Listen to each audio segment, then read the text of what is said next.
Here's what I know about the middle. Like, depending on the weekend, they either feel so deeply grateful for where they are or so deeply resentful for where they are. Yeah.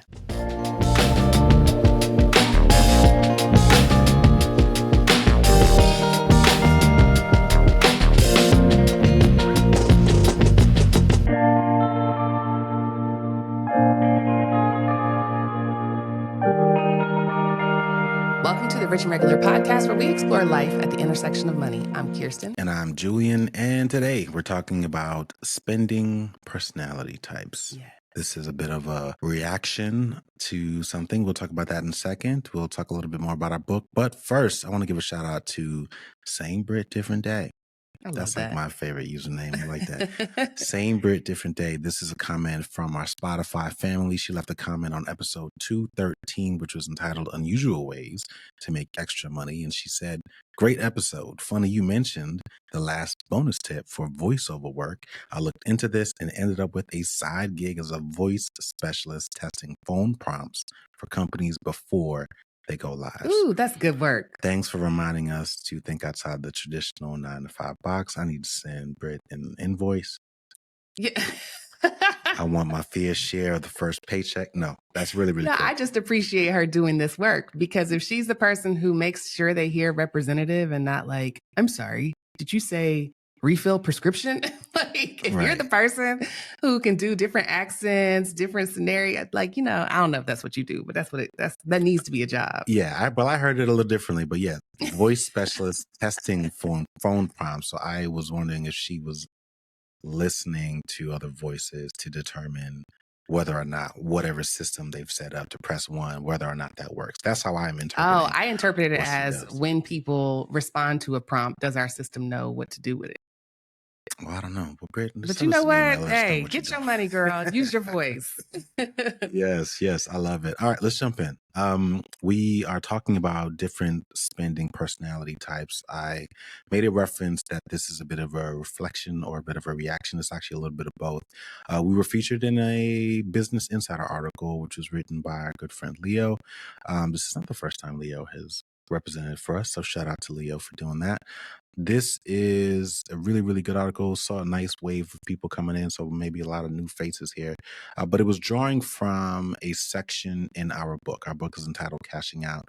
And there was a section in that book where we broke down the emotional patterns that people have around money. And I remember when we were writing this section of the book, because I think there were several parts. I was like, I don't want to do it, because it felt like we were labeling people. Yeah. And we're going to talk about that. But I don't generally like placing these giant labels on people, but for the point that we were trying to make, kind of had to, right? Mm-hmm. And it's also very difficult to ignore some of the patterns that we've seen. Like, we've had the benefit of having thousands of conversations about money with people, and so you start to notice some patterns, like after you know what they do, how they think, some of the things that they say. And after a while, we started to realize there's something to this. And there are certain things you can't say to this type of person. There's certain things that don't work for these types of people. Correct. And so we wanted to make sure that we wrote about that, because we wanted to ensure that they reacted to whatever we were seeing in the book, and also allowed us to kind of get ahead of whatever their brain was likely telling them, so that they can walk away from whatever hair trigger, I believe is the phrase that they use, this natural response, the things that they say, like, nah, I already know what you're going to say. And here's what I'm going to say. So we were countering as we were anticipating what the pushback might be. And so this is an opportunity for us to revisit a little bit of those personality types, because I do think there are going to be several viewers and listeners who say, oh, that's me. Oh, that's my husband. That's my wife. And hopefully we can help them understand a little bit more about themselves and or some of the people that they love. Yeah. Lord knows I hate labels, but sometimes patterns or behaviors or identity can be a useful entry point, especially for people who have tried traditional budgeting and failed, or, they need a more honest approach. There was this meme that someone posted, or I guess it wasn't a meme, it was a clip from an interview with Tyler Perry and Oprah. And Tyler Perry said something like, I knew you were going to stop there. What I feel about your personality type is I shouldn't have mentioned. I bet it was a long conversation. I shouldn't have mentioned who was talking. I bet it was an hour and 45 minutes. Point is, Tyler said something like, my life got easier when I started letting people be who they are versus who I want them to be, who they could be, who they have the potential to be. When I started letting them be who they are, everything got easier for me. And I think that was the case with this. Like, our goal isn't to change who you are, it's to show you how you can build wealth as you are. Now, before we jump in, like, keep in mind that these are not zodiac signs. Like, they're not, you're not locked in for life. You might be one thing when you get a bonus and the money's good, and you might shift to another thing when you are experiencing a layoff or when money is tight. The point is, you have to know that your money behavior is both behavioral and contextual. And so, whatever your dominant pattern is, it can help you make smarter decisions with your money without trying to become this different person. Yeah, and I also think it'll just help you avoid even entertaining certain ideas or Right. approaches because you'll just know that that's not going to work for me. Yeah, it's like a gluten allergy. Like, I Yeah, can't even, like or don't even lactose intolerance. Like, I don't do it can't even have that. because you know what's going to happen on the back end. Speaking of, hold on, because if y'all see me wiping my eyes, if you're watching this on YouTube and you see me wiping my eyes during this episode, I am not getting emotional or teary eyed.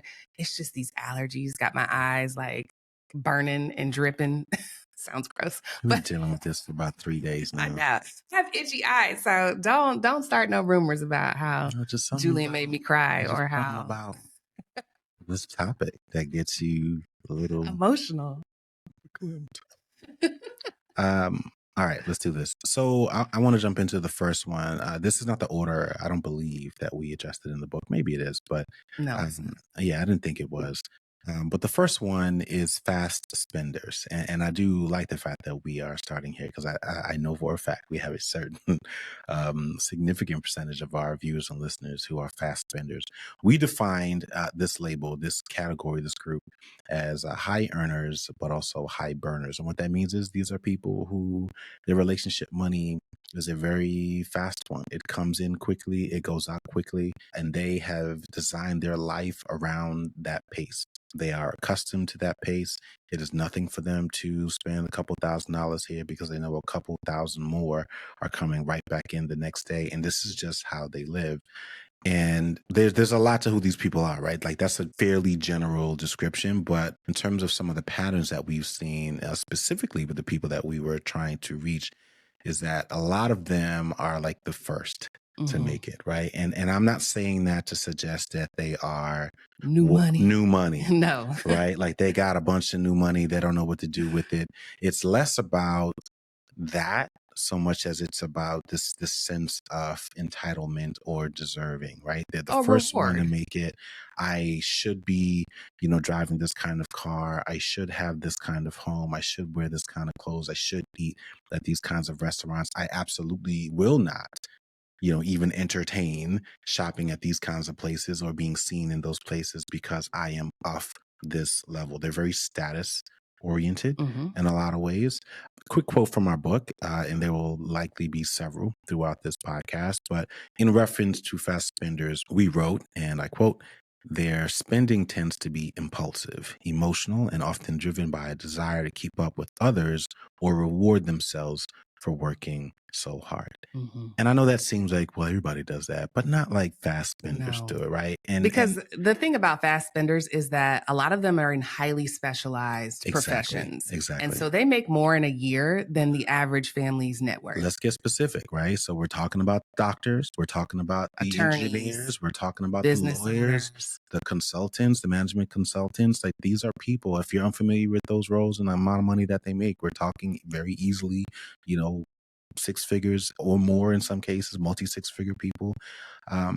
And I don't think people, I'll say this, and I don't want to bleed into other categories, but I want to be a little bit empathetic to fast spenders because no one is empathetic to fast spenders at all. No. They make so much money. Everybody that makes less money than them feels like, man, if I was them, I'd be doing this, and this. And you have no idea, hopefully yet, what you would do until you're in that situation. And as someone who's been in that situation before, I'm telling you, It is not as easy or as simple as you think. Everybody thinks that because I'm making $60,000 today, and I'm just making it up, that if I'm ever making $120,000, man, Well, fast spenders make more than that. They oh, make I'm just let's $400,000. be real. So let's say I'm making $100,000. Like everybody believes that if they're making or when they're making two, three, or $400,000, that they're going to do things completely differently than whatever they see. And I'm telling you, you say that now, but you have no idea. You do not know what you're talking about. And when you get there, you will realize very quickly that you have to move differently, that you have to have a completely different relationship with your money. And so we started talking about pace. And that's a really important part. That's why we use the word fast spenders. It comes in and goes out very quickly. You do not have time to track minutia. There's certain decisions that are irrelevant. I remember many fast spenders would get upset at me because I'd be talking about cooking at home. I'd be like, man, nobody got time for that. Why would I don't even think about that because I charge this, I get this, blah, blah, blah, blah, blah. And I was like, yeah, I hear you. But there's also some value in slowing down. There's some value in having control over what you're eating, over what you're feeding your partner, your children, or your family, etc. And so there's just something to it. But like they push back against things. They label just about every and anything that is not a 4-figure decision minutia. Yes. And as a result, they never develop core fundamental money management skills because they always believe that they can out earn any mistake or issue that they might end up dealing with. And so that is what a fast spender is. I'm sure you got some thoughts on this. Yeah, because I would definitely got some fast spender in me. It's in me genetically, DNA. Like I understand this personality type to a core. And what we also said about fast spenders in our book is that they are the most likely to say, I'll figure it out later. Yeah, they can afford to say that. They are great at making money. They're not so great at keeping it. And they're over indexed on optimism and confidence, but they're under indexed, under invested, whatever the word is, underdeveloped in structure, right? So that means they're highly susceptible to lifestyle inflation. To your point, those less than $1,000 decisions that you feel like you're too busy to make add up, and they add up at a really fast pace because there are so many of them. In fact, that is the thing that is mostly marketed to you digitally and in your everyday life. It's these small things. Let me interject for a second because I want to go back to the empathy piece. When people think about leaks in the bucket, leaks in the financial bucket, I think most people can wrap their heads around, you know what, I didn't notice that we are paying $9.99 or $14.99 a month for, you know, Netflix or whatever version of something, and we never even watch, you know, we really should cut that, right? That's like what most people could think of. They can't wrap their head around the fact that your lawn care has doubled or tripled, or your insurance has doubled or tripled, and you've been able to accommodate it and take pride in your ability to accommodate it without recognizing that there are several things that you could have done in terms of shopping around or consolidating policies or like these fundamental things that people who don't earn nearly as much are required to master are things that get overlooked, and it ends up costing them tens of thousands of dollars. And oh, by the way, when you live in a nice house, you do not get the same quotes that you get for everyday services. It's very, very different. But again, that's something that you don't think about because if you don't have that problem, you don't know, you know, what that even looks like. Yeah. Fast spenders do not, they place a premium on convenience. And so to your point about Netflix, you could be in a household with 2 fast spenders and both of y'all got a Netflix account, even though you only watch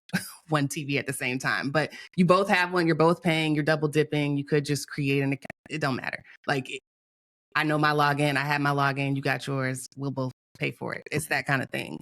And so what typically doesn't work for these people, as ironic as it sounds, is traditional budgeting apps. So the ones where, you know, people log in and they categorize everything and they label everything and they pull the chart, it doesn't work because it's too detailed, it's too slow, and it's reactive. It's not proactive. It's just telling me what I already know. And so fast spenders will forget to categorize. They won't go back and check the reports, and they'll feel restricted instead of empowered. You get a prompt that tells you you're $63 over a grocery budget during a busy week. It doesn't make you feel like, oh my gosh, what can I move money from? It's like, shut Right. Shut up. Please stop bringing $63 problems to my front door. Like I make $1,000 decisions. Please tell me. Another notification. The other thing that doesn't work for fast spenders is any advice that's rooted in guilt. You're not going to make them feel bad about enjoying the fruits of their labor. Right. That's just not going to happen. It just reinforces them to rebel even further. And it's not conscious. So if you are a fast spender and you're hearing this and it's like, I wouldn't call it emotional rebellion. It's not conscious. It's unconscious. It happens without you knowing it. You just do it to prove a point. You get the thing because you saw somebody else had it and it made you feel a way. And then the other thing that doesn't work is waiting until the end of the month to save, like waiting until after your expenses are taken out to save because there's nothing left. There's nothing to save. So that part won't work. Now, what does work for fast spenders is automation. Fast spenders don't pause, as you mentioned before, and automation will create that pause without requiring willpower. Right. So if the money disappears off the top before they see it, they can't impulsively spend it. And this is what worked for us when we were in debt payoff mode. And this is what worked for me when I was really trying to up my investing rate. I couldn't see it. It couldn't hit the account.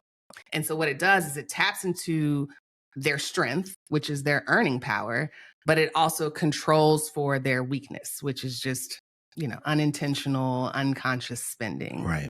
The other thing that works for fast spenders, believe it or not, are forced delays and those like structured challenges. So anything like a cool off period, like sometimes people leave things in the cart for 24 hours, like that kind of rule, a no spend period, whether it's a month or a day or a week, even just like an informal, like if it's over $200, I wait 24 hours before I buy it.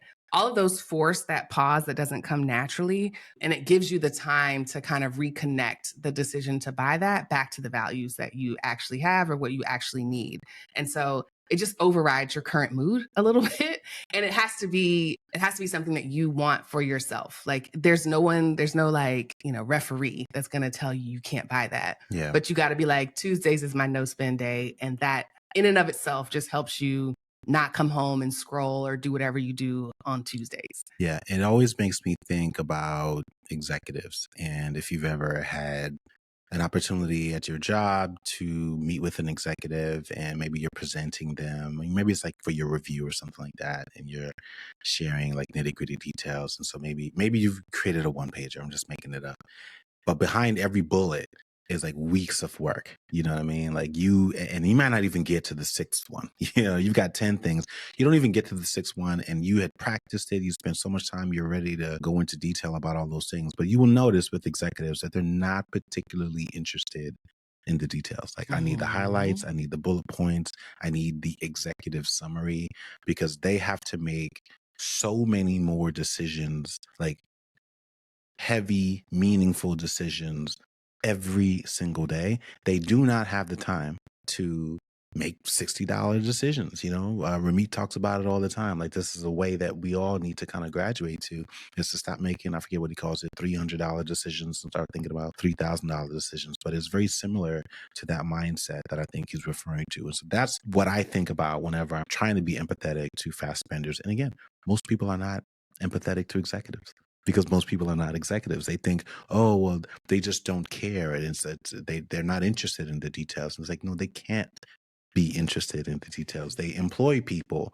who manage the people who are interested and supposed to be focused on the details. If they were focused on the details, they wouldn't be able to get anything else done.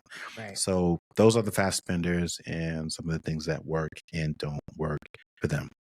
The second personality type that we highlighted is essentially on the other end of that spectrum. And these are what we called financially insecure. And I won't tell the story that we shared in the book. If you haven't read the book yet, you should go buy it, Cashing Out When the Wealth Came by Walking Away. I'll give a different story of my own experience with, and there have been several, but this is just the one that I think comes to mind, where I realized that my habits, my upbringing, and my dealing with financial insecurity was still inside of me.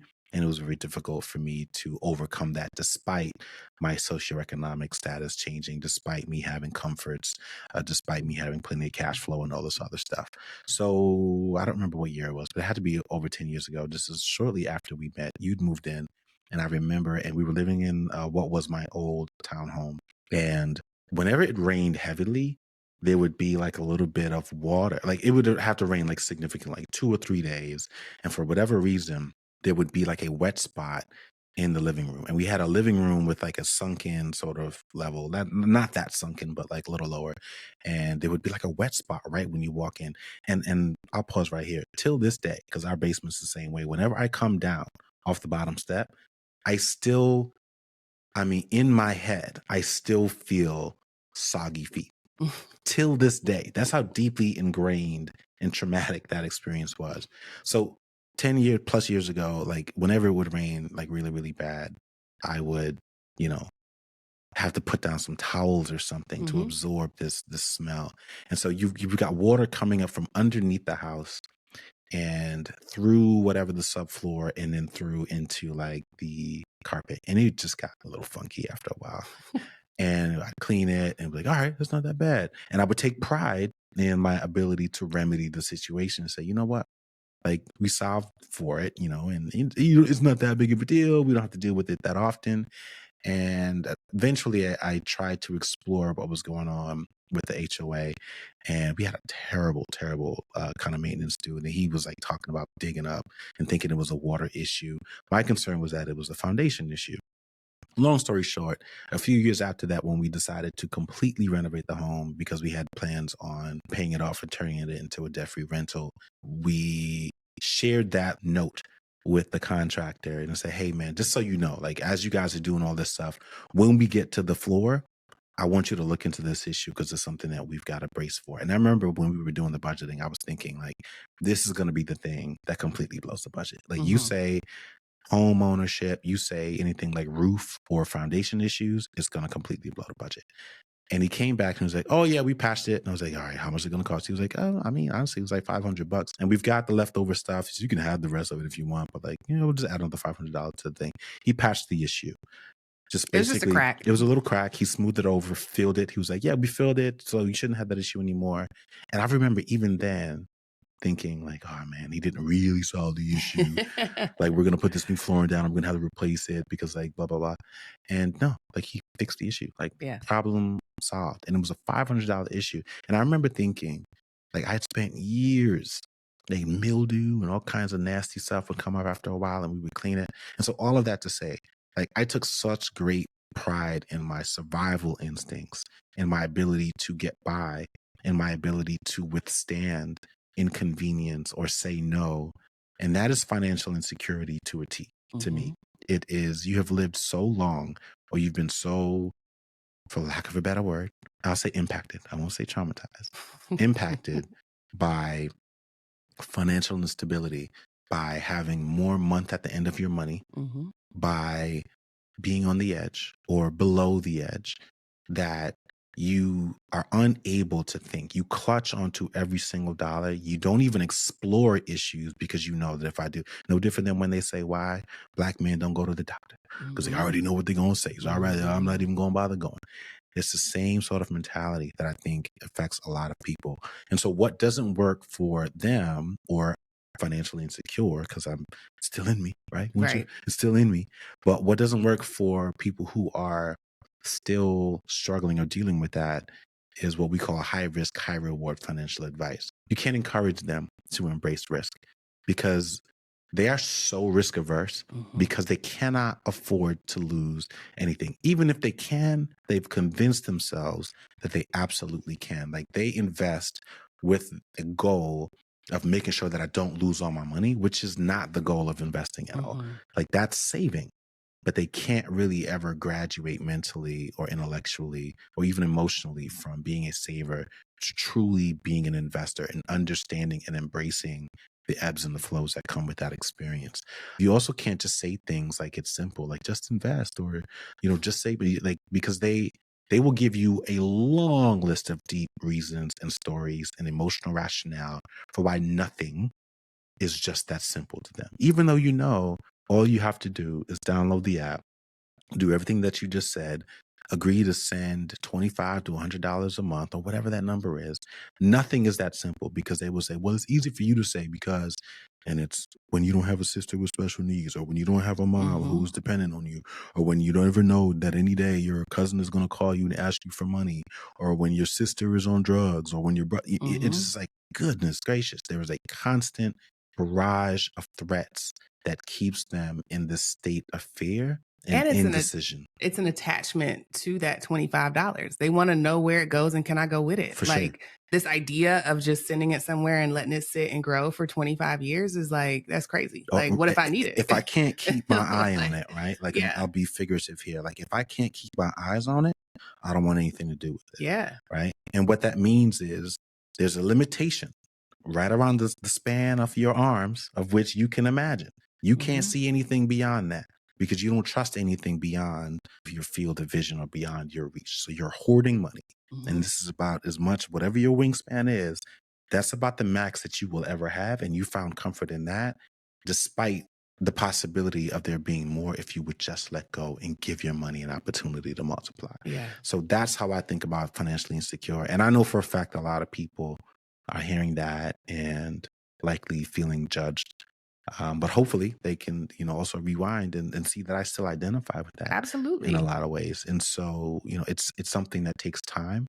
And I will also say the more time you spend around people who have healed from those kinds of issues, the more you will be encouraged to just let go and let your money grow. Yeah. I think one of the challenges for financially insecure people is that investing is so abstract. It's so like this idea of compounding, like the money just magically grows without being able to see it, use it, draw from it, which is not necessarily true, but it feels that way. It feels abstract. And talking in that abstractness, talking about compounding, talking about a future you who's 40 years removed from the current you Yeah. feels like it's asking too much for their imagination. And again, this is not a sneak diss. This is just what happens. And so one of the things that does work that we found is being very, very direct. I know a lot of people don't like Ramsey or any of these other financial advisors or personalities who are super direct and ask you the question that you actually need to answer. Like, what are you going to do when you can't pay the rent? What are you going to do if you're homeless? What are you going to do? Like those types of questions, something real is what they need. And even with the financially insecure people in our own lives, or when we're stuck into that loop, we get super direct with each other. We don't just say, like, well, what about 70-year-old you who doesn't want to work? Like that, you have to get like down to brass tacks, like what is going to happen or what needs to happen for you to react. I think the other thing that works with financially insecure people is a net worth app or some ability to track net worth versus just looking at your checking Your account. bills. Yeah. Because the reality is balances go up and down, but your net worth is going to show you a long-term direction. And even if it's moving slowly or if it's moving, further out of the negatives, it doesn't matter. At least it's showing progress. And that's something that you can use to feel grounded and remind you that you're not starting from scratch every month. Like Yeah. your entire financial life is not based around a biweekly pay period. You have this other metric that you can track to show that you're making progress over time. Yep. The other thing that works with this personality type are what I call investing training wheels. These are things like Roundup apps or robo advisors. They're basically tools that offer guardrails that can ease you into wealth building versus just expecting you to know everything or send over big deposits, every time you get paid or watch the market obsessively like day trading. Like this is just like every time you spend, we gonna round up. Every time you put a little money in here, I know what your risk profile is. I'll go ahead and invest it on your behalf. Yeah. And then last but not least, for those who are not interested in investing or already have investing apps, separate savings accounts at a different bank. This is huge because I don't just mean like an emergency fund. Some people call these sinking funds, which I've never really understood the name for, but it's basically permission to spend. Because the other thing about people who are financially insecure is that they often struggle to spend money even when they have it, even when it's something that they want or need or desire or save for, just because they associate spending with that edge. They associate with, like, if I send this money off, I ain't gonna get it back. Yeah. And so a great way to rebuild that trust with yourself and with your money is to set up specific savings accounts. So it's not necessarily spending money, it's money you've planned to spend. And you can do this at different banks like Ally, Capital One 360. All of them allow you to name these accounts. Some digital banks will allow you to like create little personalities, multiple accounts. I think Ally allows you to create like 10 different accounts within a single savings account, Wow. just so you know that like this one is for my car, this one is for her prom, this one is for my 40th birthday. And so it separates money that is safe to spend, meaning you're just setting aside because, I know I want to do this thing, versus money you're not supposed to touch, which is your emergency fund, your retirement fund. So it's just another way to plan to spend money without actually having to spend it. Like, it's still there, it's still within reach, but you've already labeled it and allocated for something that you actually want. Yeah. Yeah. So if that's you, we've just given you some tips. Again, apologies if anybody feels bruised or called out or offended. But, we meet a lot of people who are struggling with this of all ages and And all backgrounds income levels. and all income levels. And I mean, we know millionaires who struggle with this. Listen, You know what I mean? Like, these are the people who have more money than most and don't know how to spend it. They need instruction, to your point, direct instruction on what they can do, reminders that it is okay, reminders that it's not going to go away. If you think about anyone who may have survived what was called the Great Depression in the 1920s and the early 30s. Obviously, these are senior citizens now, but if you get a chance to talk to them and you talk about some of the habits that they still do today because they remember a time where it felt as if the entire country was going to fall apart, there are several people who've gone through their own version of that, whether it was a 2008 or it was the 1970s or something 2020. like that. 2020 may have been devastating for some people. And so, irrespective of any kind of progress that they may have made, they are still clutching onto every single dollar. And it is impacting not just their ability to grow money, but in many cases, their relationships, their ability to nurture relationships, friendships, etc., their own sort of sense of well-being and happiness. And so, yeah, it is prevalent. I imagine it's going to be even more prevalent because these are really rocky times for a lot of people. And hopefully, the book and this podcast can help a lot of people grow from that. Now, that's a great transition because if you think about these personality types as a bit of a spectrum, we said fast spenders were on one end where the money comes in and goes out very quickly. On the other end, you have the financially insecure, where they're in this perpetual state of more month at the end of their money. And that sets the tone or creates a lens through which they see everything. They can't help but see the world through this lens of scarcity. But in the middle, you have what we called, because we couldn't think of anything more clever, the middle. And I think this is It could have where been the meat, the sandwich. I think we did play with that. It was like, you can't call nobody no meat. you're the meat in the sandwich. You're the patty. Like a chicken patty. I want to read a couple quotes from the book because I think it really helps to describe it. I quote, "Most people we meet are what we call the middle. As you might have guessed, the name is inspired by the socioeconomic category, the middle class, which is what most Americans self-identify as. Doesn't mean that they actually are, but they self-identify as middle class." And I think that's a really important part. Another quote, "We find this group to be the most interesting because their belief systems and habits are more malleable than those of the other two groups. They know better is possible. They just aren't sure how to get there." Here's what I know about the middle. They are so, like, depending on the weekend, they either feel so deeply grateful for where they are or so deeply resentful for where they are. Yeah. It just kind of depends. Who have they been around? What are they seeing? What is available that is either within reach or out of reach? Like, I can afford to go to the movies, no problem. You want to go to dinner, no problem. The next weekend, it's like, hey, man, you want to go to the Caribbean? Man, you can't go to the Caribbean. And then all of a sudden, that becomes a thing that sets the tone for how they feel about their life.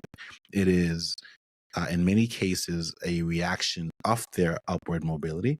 And so maybe they have come from being financially insecure, things really went well. They got the job. Maybe they teamed up with the partners. Things started going well and they feel really, really good about where they are. But then something reminds them that, yeah, but you're not quite where you said you Mhm. wanted to be. And then that becomes the Mhm. issue, right? And so their taste levels are oftentimes shaped by the fast spenders.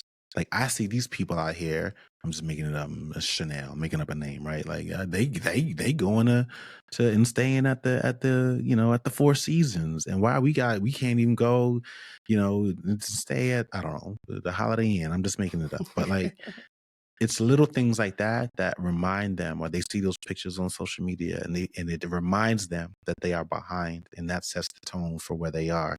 But unfortunately, many of them, going back to what they can't do or what works or what doesn't work, they've lost perspective because they're in that murky middle Mhm. of where they are and how to actually get there. And again, they may be investing and kind of checking the box, but they don't fully understand how the behavior of compounding or the behavior of the stock market, or they don't fully understand how they may have even purchased some built-in mechanisms that are slowing down their progress, right? Because they Mhm. are middle class, and another characteristic of the middle class is you bought the house that you feel that you deserved, and maybe it wasn't the biggest house, but it was still probably a little too big, and that's Mhm. enough to create drag, right? Like, and by drag I mean, if you're thinking about speed, like imagine running freely at top speed versus running with a parachute on your back. That's Mhm. what debt is, right? And so you don't think you're making you feel good about the fact that I did not buy the most expensive car. I did not buy the most expensive house, but you still bought the car. Mhm. You still have one more car than you probably need.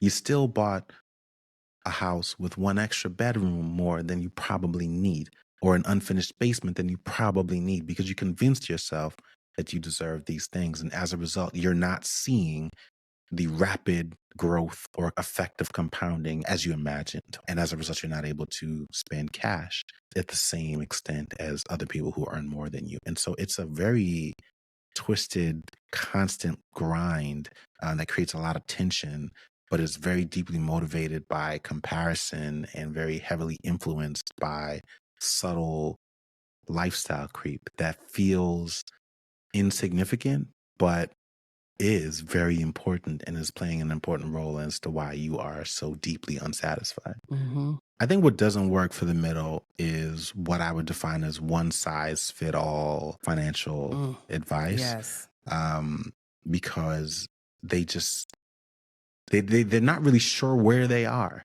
Do you know what I mean? And so it never quite feels like it fits them.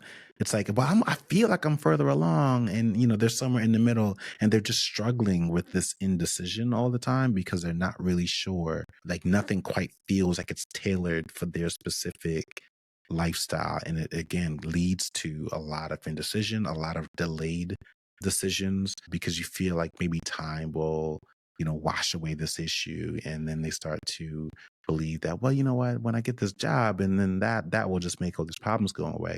What happens is 5 to 7 years, maybe 10 years go by, and you don't realize that, well, actually the cost of living that you bought into has increased. And yes, you did get a promotion, but you're still not able to do the things that you really wanted to do because of the decisions that you made 5 to 7 years earlier. I I think think one of the challenges of the middle is that the lifestyle that they have now was and is the goal. And so when you're asking them right. to save for a different goal or for a goal that feels like it's going to be less than or requires something different from them, they deprioritize it because Yeah. it doesn't fit into their actual lifestyle. It's like, no, this is what I want to be doing. Like, why do you want me to imagine a world where I don't get a steady paycheck? It's like, because that world is coming, It's right? The same right. reason I want you to plan for your death, because it's coming. There is a world in which your labor is not valued the same in this market. There's plenty of data to support it. And you need to plan for that because no one's coming to save you. But for the middle, when you've lived and accomplished the dream for yourself, whether that is to have a bigger house or an extra bedroom that you don't need, or a car that has a heated steering wheel, like Right.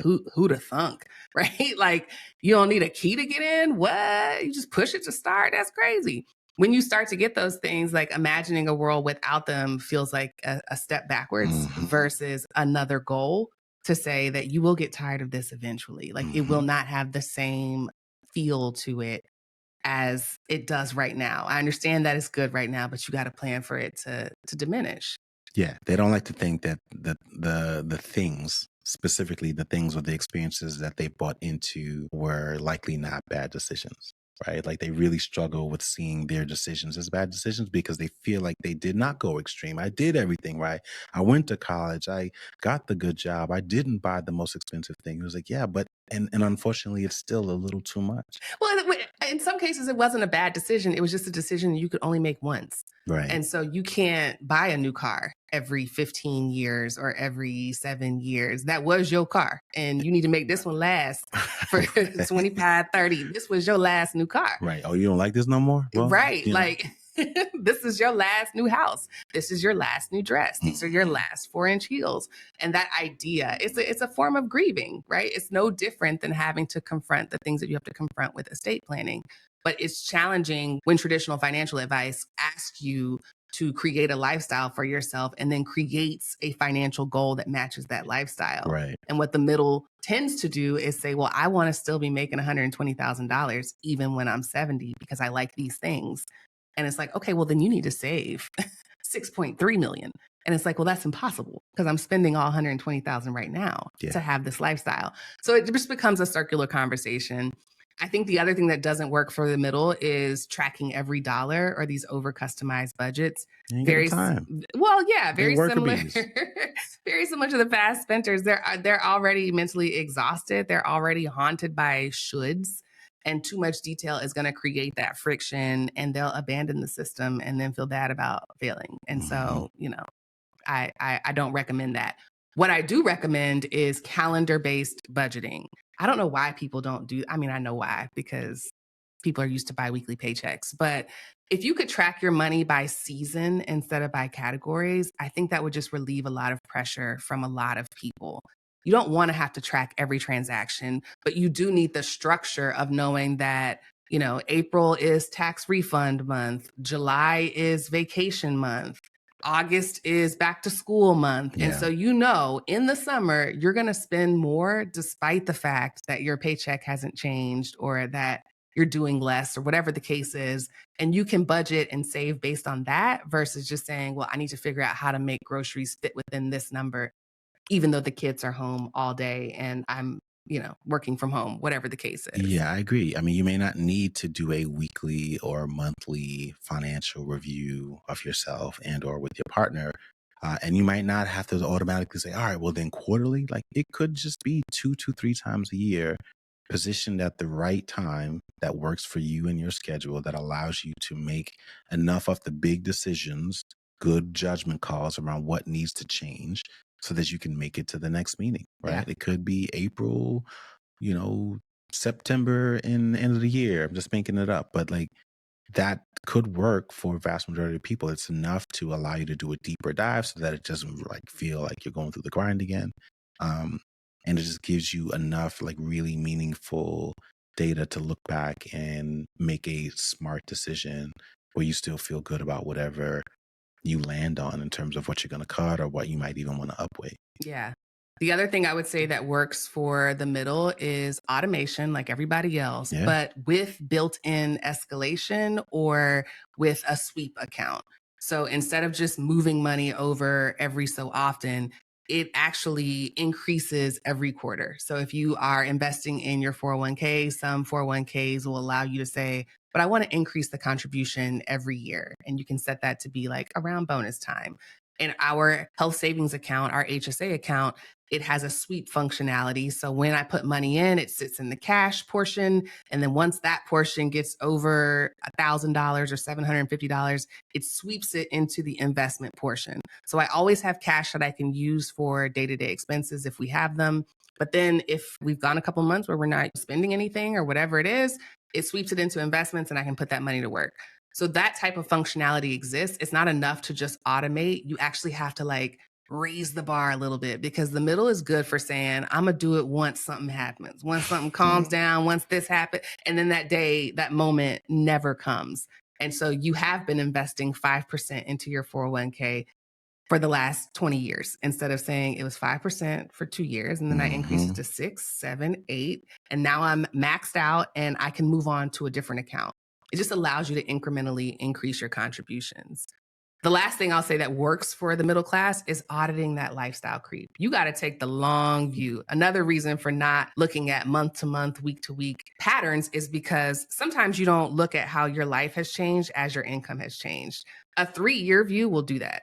You can say 3 years ago, we were spending $14.99 on Netflix, and now we're spending $32.99 on Netflix. And we've added these 4 other channels because we watch, sports and whatever is on Apple TV, shrinking, whatever show we like on Apple TV. And then you can go back and say, like, all right, does this make sense? Does this still reflect our values? Are we leaking cash through all of these invisible upgrades or nicer groceries or subscriptions or travel expectations? We used to be good with the Holiday Inn connecting rooms because it felt like a suite. Now we're at a Four Seasons where there is a suite, but we have less space and everything's more expensive. You know what I'm saying? Like, you have to be able to look back and do that long-term audit on lifestyle creep to determine if the changes were worth it, and then be willing to revisit to say, like, I wonder if Holiday Inn has made some, changes. We need to stop picking on Holiday Inn. I know. There are a few nice ones out there. And, depending on the vacation, that might be all you need. Yeah. All right. So those are 3 types. When the new book comes out, we're gonna add in, how they do, like, with a 4th. We're gonna call it the Schmiddle. Schmiddle. The Schmedium. I don't know. We'll find a 4th personality type that it's somebody gonna be young people who doesn't feel represented. No, this was great, and I'm really glad we were able to revisit the book, the personality types. Like I said, I'm confident there are several people out there who see themselves and hopefully have a better idea around why some things may or may not be working for them, because you're not alone, right? It's not just you. We've had, like I said, thousands of these conversations with people. You start to notice these patterns. And so if you found yourself saying, oh, that's something that I say, or that's something that my partner says, there's a reason for it. And hopefully we can help you see yourself in some of these labels without offending you, and hopefully leading you or guiding you to some new ideas. My only final thought, the last thing that I would say to this, is around recognizing that there are going to be, like, your North Star may change. I think people generally understand the idea of a North Star. There's something that you are reaching for, a goal, or something that is guiding you. If you do think about going through these stages at different points in time, then you also need to recognize that those goals need to be just as, like, it adjusts over time. It's not always going to be this far out thing. Ooh. And especially when we think about, like, these retirement calculators will really, mess with your head. Almost dropped the F-bomb there. But, like, you put that number in and feel like, all right, so when we're done, we should have blah, blah, blah. And then you lift your head up and realize that you're not even close to that. And people automatically start spiraling, like something's got to change. And you start nitpicking. It's like, dude, like, take a step back. That's some very middle activity right there. Like, take a step back and do the math. Think about it. You might not need to change anything. No different than, today. And there's a bunch of creators and influencers online, celebrating that the S&P has made up for any losses and blah, blah, blah. And I was like, all right, now go back and critique every single one that was suggesting otherwise, whether it was Trump induced or China and tariff induced. Like, if you had literally done nothing, you'd be right back where you were. And that's the simplicity that we try to reinforce, and several other people try to reinforce. And I think, focusing that energy on things that you can actually control, removing your ego from the situation, meaning your ability to synthesize all of this information and pick some different path that you think is superior. If you'd fiddled, you most likely would have lost money and been in a worse situation than you were last year. And so keep it simple, focus on the things that you can actually control, and then you will have a much greater likelihood of enjoying the actual journey along with all of the ups and downs without finding yourself being completely overwhelmed by decision or indecision.